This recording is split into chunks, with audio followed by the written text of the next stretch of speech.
49ers star receiver Deebo Samuel wants to be traded. You hate to see it.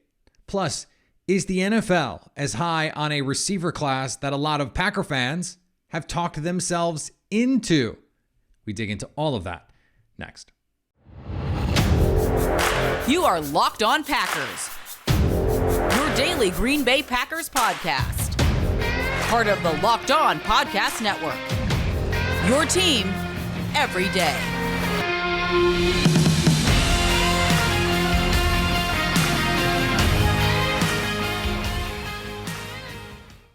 You are Locked On Packers, part of the Locked On Podcast Network, your team every day. I'm Peter Bukowski, and I cover the Packers for The Leap, a newsletter I would love for you to subscribe to. You can follow me on Twitter, Peter_Bukowski. Follow the podcast on Twitter at Locked On Packers. Like us on Facebook. Subscribe to the podcast, iTunes, Spotify, Google Podcasts. Wherever you find podcasts, you will find Locked On Packers, the number one Packers podcast on the internet. And the show for fans who know what happened. They want to know why and how. Thanks to everyone who makes Locked On Packers their first listen every day. We hope you like starting your day with us as much as we like starting our day with you. Deebo Samuel reportedly wants to be traded. He told ESPN's Jeff Darlington that he wants out, that it's not about money, that it is about fit, and, which is interesting, did not want to elaborate, just says, I want to be traded. I want out. And part of the reason is he does not want to be the wide back that made him, I don't want to say famous, that would be overselling it, but that made him headlines for this unique skill set that he has. And I thought Dusty Evely, our pal, put it together very astutely when he pointed out that over the first 10 games of the season, Deebo Samuel was playing a very different role in this offense, but he was still really, really good. Mike Clay also pointed this out. A number of other people pointed out that Deebo Samuel was actually the second leading receiver in the league before his role changed in a major way. Pat Doherty over at NBC Sports brought this up as well. He was a really good just receiver when he was doing just receiver things or mostly receiver things for the San Francisco 49ers. Yes, part of Deebo's appeal is that he can do some running back stuff. You can get the ball in his hands on end arounds and jet sweeps and be creative getting the ball to him quickly. You know who that's true about? Tyreek Hill, Jamar Chase, and just a bevy of other guys. Yes, move them around. Let them do some different kinds of things. Remember Randall Cobb in his prime. The Packers had a package where they put Devontae Adams in the backfield and had him run routes earlier in his career. They put him in the slot all the time. They have him in jet motion. They run that package play that they had over the course of the year that they ran 17 different variations of where he's going in jet motion. Okay, one time it's the push pass. One time it's the fake jet back out. That's not bad. I don't want any of this idea that, oh, he's not a receiver. Like, oh, all his value is tied up in all of this other stuff that he does. In a league where running backs don't separate themselves one from another. I almost said they don't matter. They don't not matter. But the difference in their value is infinitesimal. The gap between Deebo Samuel and the other guys at the position is not the fact that he can run the ball too. It's why he can run the ball. He is ridiculous to stop after the catch. When he has the ball in his hand, he is as good as any player in football at creating without help. That's what makes him so special. So there's a lot of value there. Now let's not even get into the Kyle Shanahan of it all. The why does Deebo not want to be there, not want to play the role that Kyle Shanahan asked him to play? And I think we can look at a number of reasons for that. He seems to be more into Jimmy Garoppolo than Kyle Shanahan. The 49ers are probably going to trade Jimmy Garoppolo. I'm sure Deebo has no idea if Trey Lance is going to be good. That's a pretty big risk for him if he's going to take on this additional burden. And he doesn't want to take the beating. He doesn't want to take the pounding of playing running back. He doesn't want to play 50% as a running back versus 50% as a receiver, or it was almost 60% at the end of last season. He knows running backs have short shelf lives. He doesn't want to do that. So this whole discussion of, well, who is he as valuable to San Francisco, then if they're going to put him in a different offense and make him do something else. For who is he that valuable? Well, the answer is no one, but because Deebo doesn't want it to be. He doesn't want anyone else to use him precisely like the 49ers did last year when he has this breakout season. This has trickle-down effects. DK Metcalf, AJ Brown, share agents over here. So there's going to be some, hey, look, we're willing to play hardball. Other guys could shake loose. We're a week from the draft now. Is this going to get resolved in a week? The Tyreek Hill stuff turned out in less than a week. It was like this report becomes public and bang, within a couple hours. Now, this could just be leverage from Deebo's camp. We don't know the situation. This is monumental in the balance of power in the NFC. I don't think the 49ers are going to trade Deebo Samuel to Green Bay. Green Bay is certainly going to be interested. Ian Rappaport reported Colts, Eagles, Packers, Saints, Chiefs are among the teams who are going to be interested. There have already been calls and dialogue, and not necessarily between the Packers and the 49ers, but between teams and the 49ers on Deebo. This is all going to come with a new contract and presumably a number of premium picks. At least one first. We'll see. I don't think it's going to be Green Bay. Now, if you're the Packers, though, I don't want to say you don't care, but there is value in Deebo Samuel leaving San Francisco that goes beyond him coming to Green Bay. If he goes to the Jets or the Colts,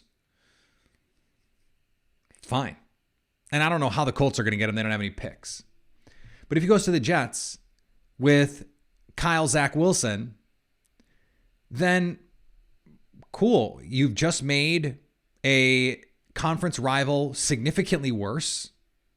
Even if they get, let's say, the 10th and the 35th picks, you're probably not going to get players that are going to bring you, certainly in year one, what Deebo was. And now you've potentially lengthened the learning curve for Trey Lance, who is going to come in and start. And all of a sudden, like, what is that team? And I understand the thought process of like, well, they went to the NFC Championship with Jimmy Garoppolo. Just because Jimmy Garoppolo is not a great quarterback does not mean he's not like above the baseline. He is.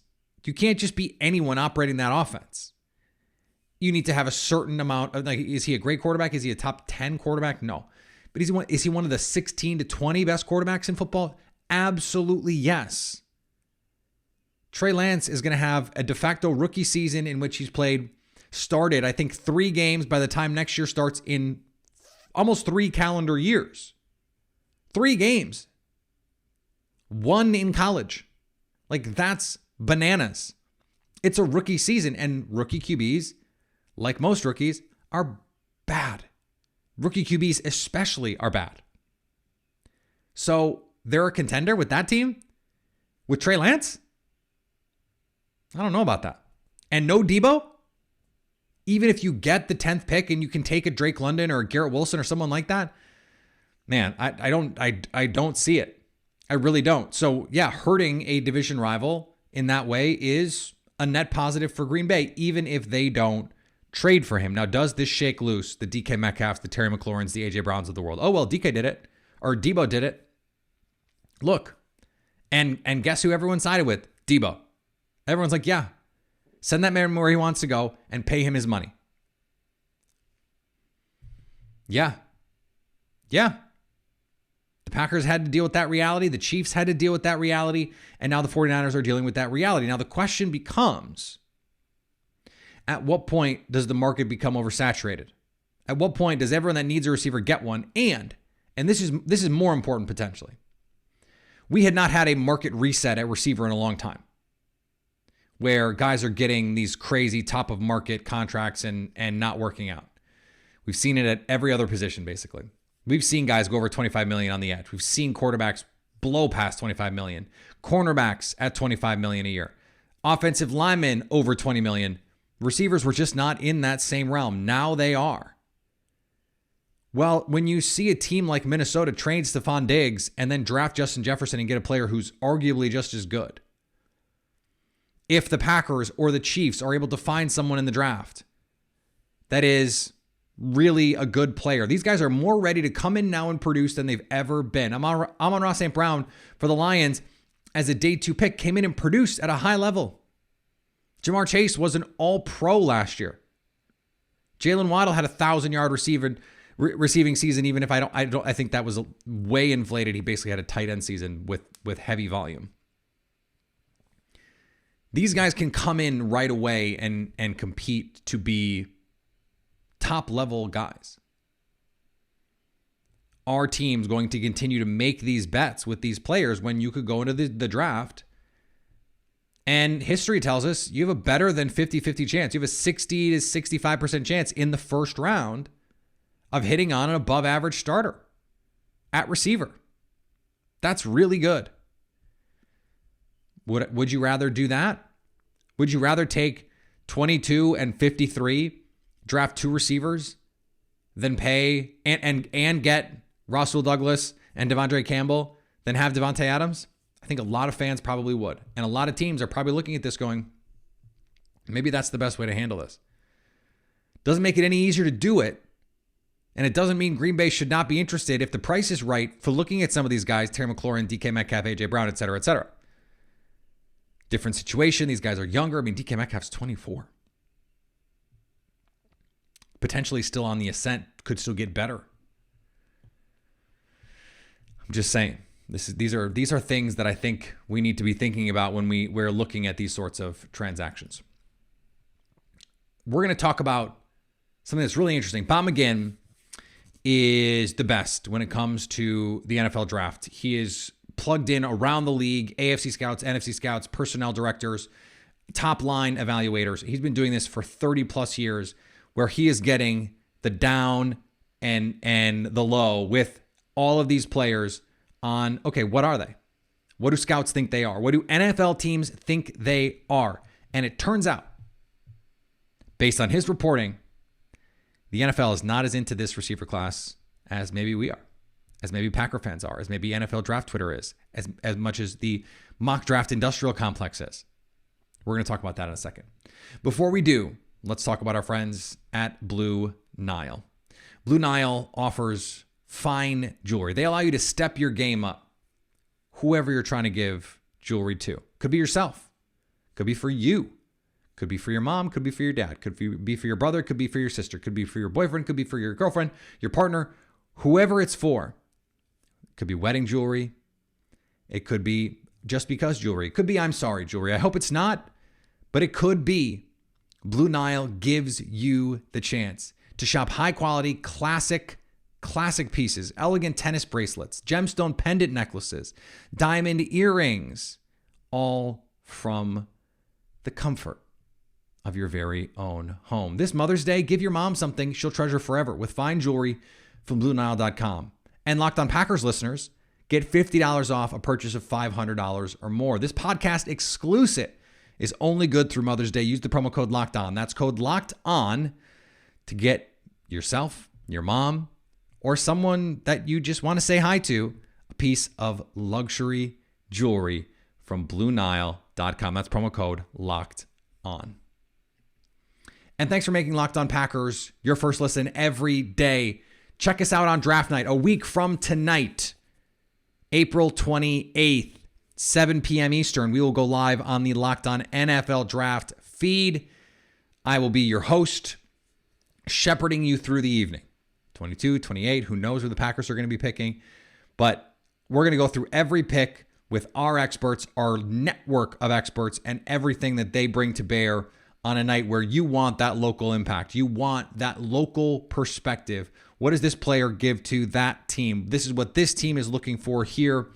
And to find out what's coming next, we're going to be on air Thursday, Friday, and Saturday. If they're making picks, we're going to be on YouTube, the Locked On NFL Draft YouTube page. So I love this piece from Bob McGinn every year. He does a series of pieces where he talks to scouts, NFL evaluators, and he wants to know, what do these guys think of the players? So important caveats here.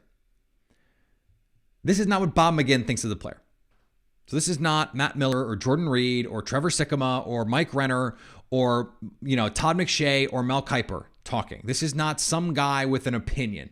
This is a guy who has been talking to NFL scouts and talent evaluators for literal decades and getting their opinions on these players. It is an excellent way to gauge where the league is on these guys, and it also offers insight into stuff that we don't have access to. So I watch the tape, and I look at the numbers, and I look at historical models and projection models, and I do a lot of research in the draft. This has been a pet project of mine since before there was a cabin industry, and now it's not a cabin industry, it's a freaking resort industry. And business is booming, right? That's what the NFL draft industrial complex now looks like.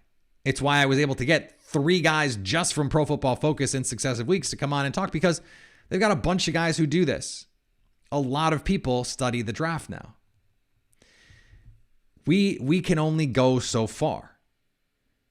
I'm not going to talk to the coaches and getting, this is important too. Media people can go talk to coaches. They don't always get the whole story. But teams want to protect relationships with NFL teams. They will tell the story. And even if they don't tell the whole truth, they're not going to tell nothing but the truth. They'll tell you enough that you understand what they're saying without knocking a guy because you never wanted to get back to that player that you said a thing that you maybe shouldn't have, or that was critical of them. But you give them that wink, that nod, that like, hey, there were some issues. We had some issues with this guy. That's stuff NFL teams are knowing.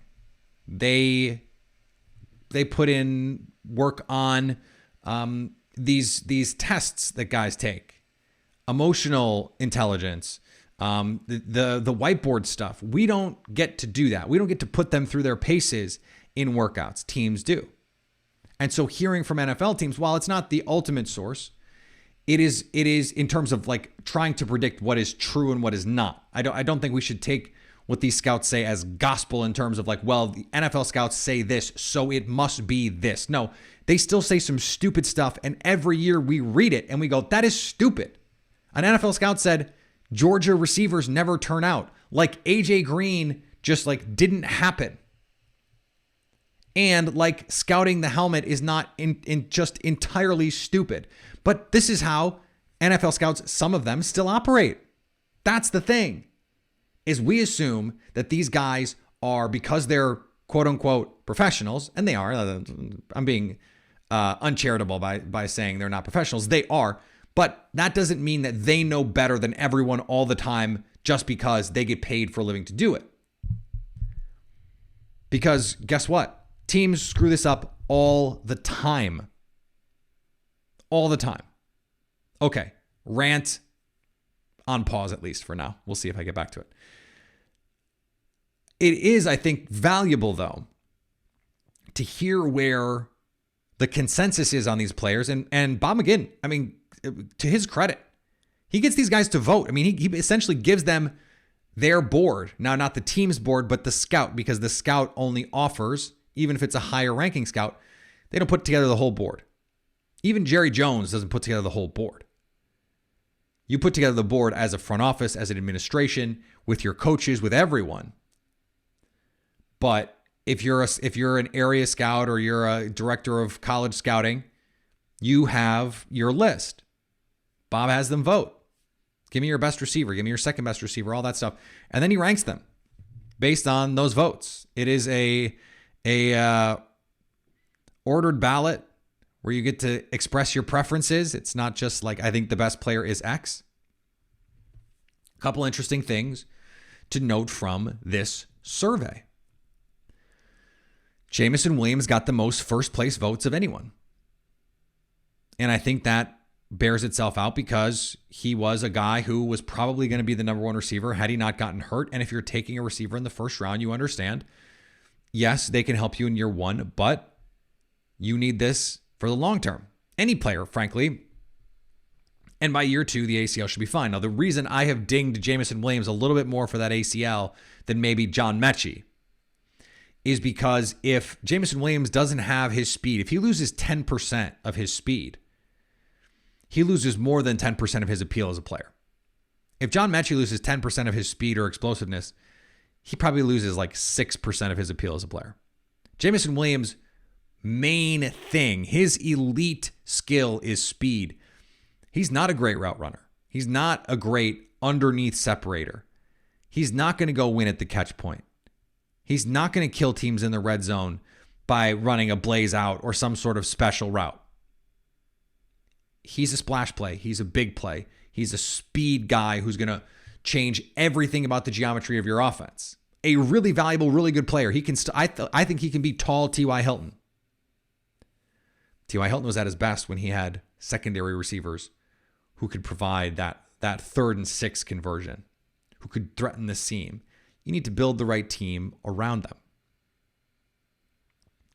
And Drake London, who most mocks at this point have either going wide receiver 1 or wide receiver 2. They have Drake London at wide receiver 4, this group of scouts. Now, it's not like they went out to dinner and, cast their ballot. He's talking to them individually over the course of the offseason. Wide receiver 4. If we assume the first receiver is not going off the board until 10 with the Jets, maybe it's the 49ers. It's not going to be 14. I mean, you could be sitting there and one of these guys, like Drake London, who is an awesome football player, could be there at 16.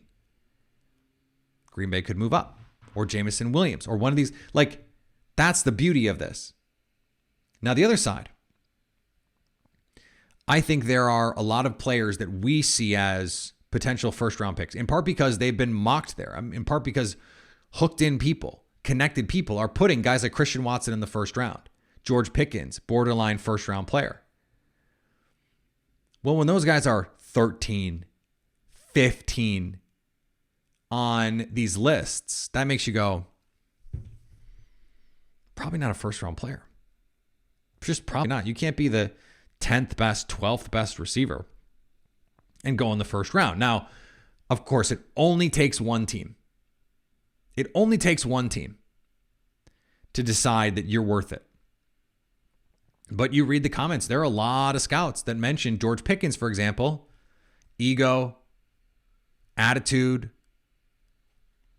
not a hard worker. I mean, you watch him on the field, that guy's an MFer. He will block you to the plays with an attitude. And maybe these, hardcore scouts, these old school guys are not into it. And someone like Matt LaFleur, like Sean McVay, these new generation of coaches is a little bit more into just like, hey man, be yourself, be a badass, and let's go. Just do what we ask you to do. Do whatever you want as long as when we say jump, you jump. You don't even have to say how high, just jump. And George Pickens can jump. But I think what this tells us is, I think there's 5 guys that's going to go in the first round receivers. Maybe 6. It's Jameson Williams, Garrett Wilson, Drake London, Chris Olave, Treylon Burks. Those are the guys who are going in the first round for something close to sure. Olave, Williams, Wilson, London. Those guys for sure going in the first round. After that, dunno. And the problem for the Packers is Jahan Dotson, probably not a type for them, not going to be on their board. And then what do you do? Because if that's what happens, and then you get to 22, and those guys are gone, how do you approach it? Now, I think there is a good case to be made that you take your best guy at 22, because you can still get a blue chip talent at 22, someone that you think is really, really good at 22, someone that you had a top 10, top 15 kind of grade on, assuming you had someone that's only like 6 guys in this whole class that have that just because you go in the top 15 doesn't mean you had a top 15, top 10 kind of grade. But the Packers, there could be someone that they think has that kind of ability there at 22. Take them, and then at 28, look to trade back. Look to trade back. The Jets, the Seahawks. Seahawks could want a quarterback. The Lions could want a quarterback. Trade back, add some pieces, and then go from there. Now, the flip side of that is Packers don't really need to add picks. That's the thing. They don't really need to add picks. They have a roster that is pretty jammed already. So I think more likely what I would do anyway is I'm taking the best guy I can at 22 if my favorite receivers are off the board. And I'm taking the best guy I can at 28. And then I'm taking 53 and moving up. And I'm going to get that guy. So if I leave the first round with Travis Jones and Daxton Hill, and by the way, I feel really good about that. And we get to day 2 and George Pickens is still on the board. Christian Watson is still on the board. Some of these guys that we think, John Mechie is still on the board. Jalen Tolbert's still on the board. Now take 53 and try and move up. Get into the 40s and try and get one of these guys, because usually there is a run on receivers in the first and the second rounds, just because people who didn't get them in the first want to get them in the second. And then it starts to spread out a little bit more. So you probably want to get up into the 40s. We saw this happen in 2020. Michael Pittman, Laviska Shenault, all these guys, T. Higgins at the top of the second just start to fly off the board. Chase Claypool, and the Packers can't get up into the range where they want to get there. Well, very different, because they've got 2 second-round picks plus 53 makes it a lot easier for them to get into 43 to get one of these guys. So just something to keep an eye on, understanding that if they don't take a receiver on day 1, that the league does not think as highly of these guys as I do, for example, or as a lot of people on Packers Twitter, Draft Twitter, and Draft Media. All right, some closing thoughts here about Packers culture. But before we get there, let's talk about our friends at BetOnline. BetOnline is your number one spot for all your betting stats and sports info. Find all the latest sports betting opportunities at BetOnline. Basketball playoffs, Major League Baseball is here. BetOnline is your continued source for all of your sports wagering information. You can bet on draft props. Love that one. Live betting, esports. Head to the website or use your mobile device to learn more about the trends in action. BetOnline, where the game starts. And thanks for making Locked On Packers your first listen every day. Make your second listen Locked On NFL Draft. Ryan Tracy and former NFL cornerback Eric Crocker bring the NFL Draft to life every day with insight and analysis on college football prospects and NFL front offices. It's free and available wherever you get podcasts. So Devondre Campbell said something really interesting. He said when he came to Green Bay, and one of the reasons why he stayed in Green Bay was because when he came initially, Matt LaFleur was a guy that he trusted. And he told the coaching staff, don't make me a Sam, don't make me a Will, don't make me a Mike. Let me do the things that I do best. And the Packers coaching staff said, okay. So when you hear Matt LaFleur say, I don't want to say he has more freedom in Green Bay, but he has more freedom, that's what that means. The Packers didn't try and pigeonhole him and say, you are this. Devondre Campbell played in the slot. He did all kinds of things that you would not normally ask a Mike linebacker to do because he can do them. That displays an amount of intestinal fortitude to take a risk like that, creativity, and trust. When we talk about football culture, when we talk about really any culture, but when we talk about locker room culture in the NFL, and what does it mean to have a good culture, what we're talking about is trust. It's like a family.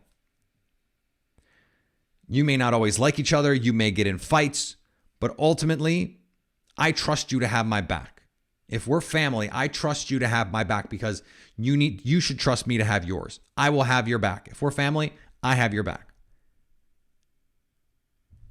Trust. I want you to succeed. I want you to be in the best position for you. And I may yell at you, and I may criticize you, and I may try and motivate you, and we may disagree on all kinds of things. But if you trust that it's coming from a place where I care about what's best for you, and we're all pulling on the rope in the same direction, let's throw out all these cliches, then that's what matters. That's what good culture is. Good culture is trust. Good culture is the Seattle Seahawks having a fist fight in the locker room,